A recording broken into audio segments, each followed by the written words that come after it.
আল্লাহ পাক আজকে আপনাকে হয়তো 1 কোটি টাকা দিয়েছেন, কালকে আল্লাহ না করুক 1000 টাকার জন্য মানুষের কাছে হাত পাততে বাধ্য করতে পারেন আল্লাহ পাক। এমনও কিন্তু দিন আসতে পারে, দিন সবসময় সমান থাকে না।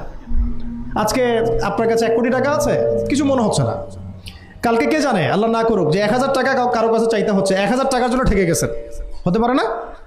তো রিজিককে মানুষ তাজিম না করলে রিজিক দূরে চলে যায়। দুটো বিষয় খেয়াল রাখবেন, দুটো বিষয়। এক হচ্ছে মাঝে মাঝে মনের মধ্যে কিছু আমল করার ইচ্ছা আসে না? মনে হলো যে আচ্ছা একটু 10টা আয়াত পড়ি, মনে আসে না? মাঝে মাঝে এমন মনে হয় না? ওই সময় এই যে মনের মধ্যে যে এই ইরাদাটা জাগ্রত হওয়া, এটাকে আমরা বলি ওয়ারিদ। অন্য ভাষায় আপনি বলতে পারেন মেহমান। কি বলতে পারেন? এটা আল্লাহর পক্ষ থেকে আপনার কলবের মধ্যে মেহমান হিসেবে এসেছে। এখন আপনি যদি আমলটা করেন, সেই মেহমান বারবার আপনার কলবে আসবে। যদি আপনি ওই সময় আমলটা না করেন, মেহমান চলে যাবে। মেহমান অসম্মানিত হলে